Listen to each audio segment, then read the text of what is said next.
Hey everyone, it's Steve, your events guy, and today I'm doing a vlog on the new Mustang Mach E, and as you can see, she looks quite impressive. She's put a bit of weight on, and we'll talk about that in a moment. About 4 years ago, I did a vlog on the Ford Mustang V8, which was probably my favorite one ever. It's still my favorite car. So Sandy Cliff Ford, who I did the vlog for last time for the V8, have asked me to review this bad boy again, so that's absolutely fantastic. Now, Sandy Cliff Ford, I have to give them a big shout out. I'm going to put all their details below in the description. You should check them out. They're great car people, great people. I think they've been going since 1939. They're amazing. And my old next door neighbor has been buying Fords from them every 2 years for the last 40 years. I mean, if you're going to be buying cars that often from someone, they're doing a great job. Now, I'm not a petrol head, okay, but I did love the V8. But I think I'm more tech savvy and more ethically minded, and that is why I've been asked to review this in comparison to the V8, just to see if there is a comparison or if they are two different types of cars. So yeah, let's get into the detail. Okay, so let's take a look at the exterior of the car and see how we feel. Okay, so starting at the rear, you do have the Mustang. Okay, so there's no Ford badges on this because it is a Mustang, although they when you turn the tech on inside, there is a Ford badge on there, which is I think it might be a little bit of an oversight. This one is the top of the range one, so it's all-wheel drive, and of course you've got the nice Mustang lights that you would have got on the V8. But you'll see it's much fatter, it's taller.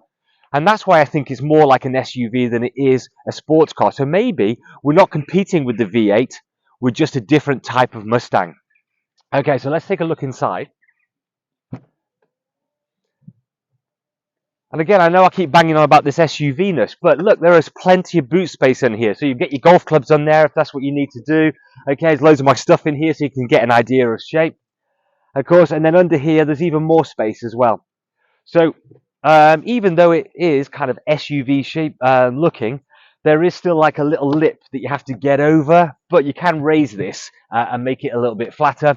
And the seats fold down and create you loads of great space, which you would have saw earlier in the video, which is really, really cool. So let's take a closer look down the side. So as you move down the side, look, it's stylish, it's absolutely fantastic. I think these are the 20-inch rims, which are for the higher spec, but as standard it comes with 18, which gives it a really smooth ride.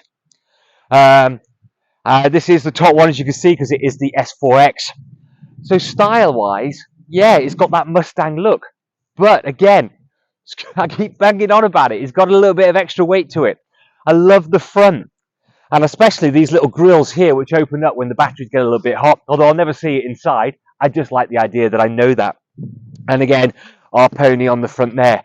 It has camera sensors all the way around, which give an overhead look when you're reversing and parking. So it's super safe, and I'm going to show you that later. But it's really cool. So as a car, you know, for those tech-minded people, it's mega. You know, you're never gonna get short of tech. So I am going to show you something really cool. Of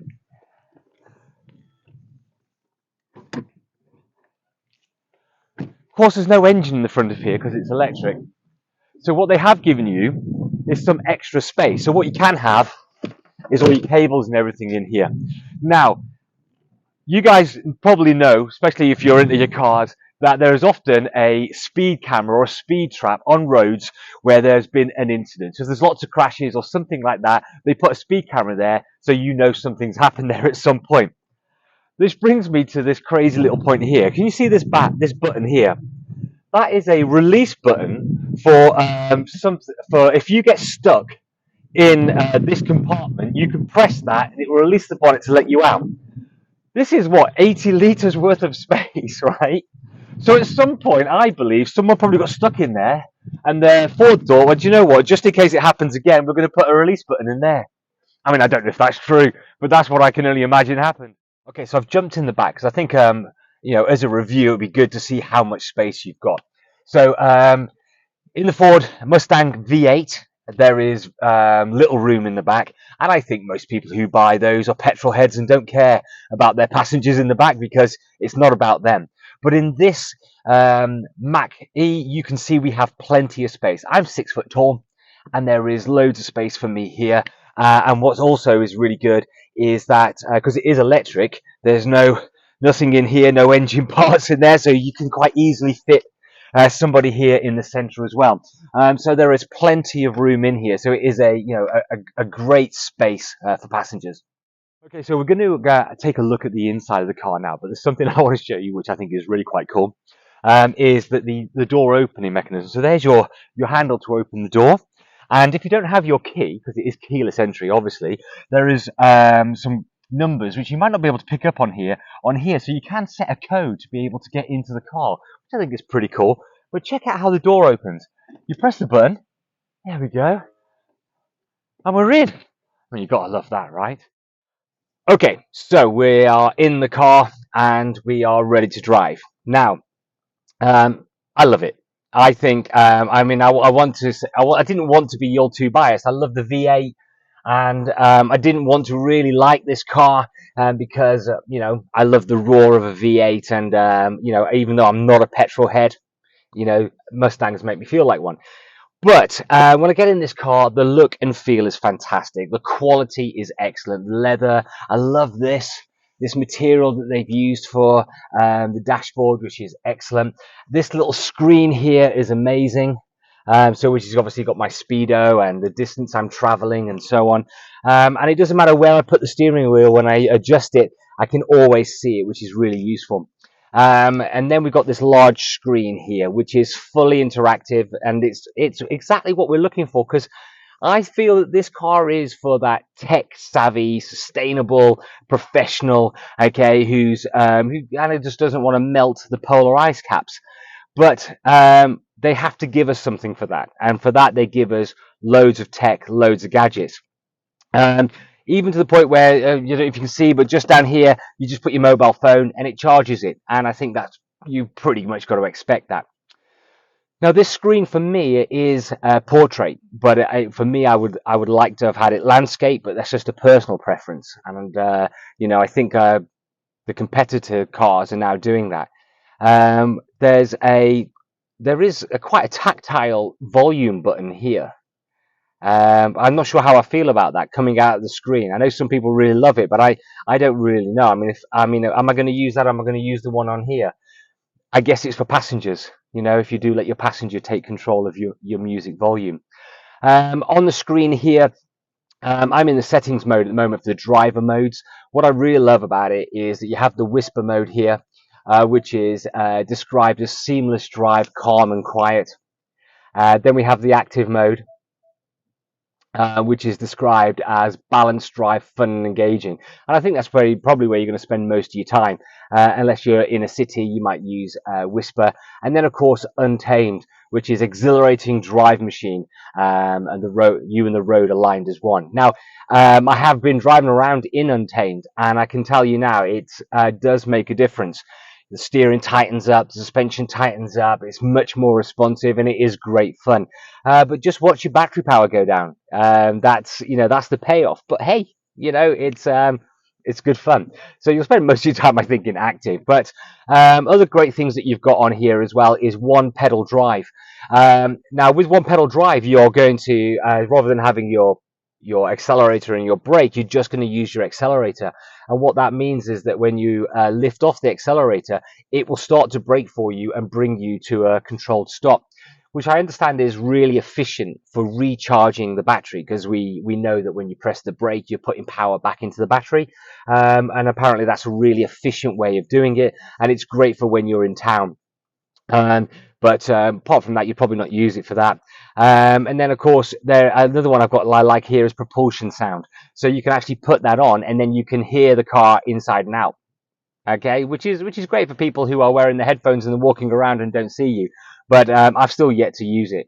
So you could spend a long time going through all the gadgets and the fun stuff that they have on here, because all your controls for your heating and your aircon and everything are all on there.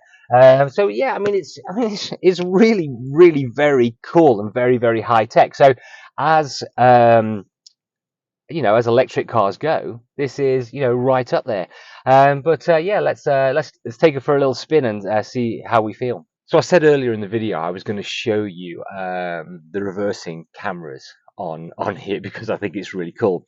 So if I was to put the reversing cameras on now, you can see that I've parked up here, and so you can see I'm quite close to the garage here. I'm not touching, but you got the reverse camera here, which you can see, which is excellent, and it's pretty much standard on most cars. It's showing you which direction you're going into and which direction you're facing. But this one I love because the cameras are all around the car. You actually get a bird's eye view of your vehicle and where you are in comparison to your surroundings. And it will actually, if there is a red car to your left, it will show the red car to your left in this vertical view. So it is like a camera's right above you. So it's very clever tech. So I can't do this car justice in going through every bit of tech, but get yourself a test drive and check out all the tech, and you'll need a good amount of time just to check out all the tech. So I'm driving around in active at the moment, and it feels great. It's very smooth, it's very responsive, and you get everything that you'd expect from a great electric car. But I'm missing the roar of the Mustang.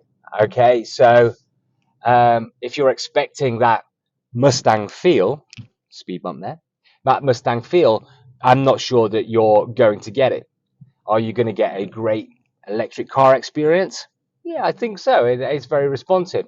I think when I get on a little bit of road in a second, I'm going to switch it over to untamed mode and see what the acceleration is like to see if we can still get that Mustang poke. Is it? Okay, so let me select untamed.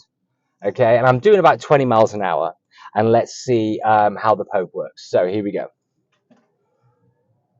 Okay, all right. So we very, very quickly got up to 50 miles an hour there.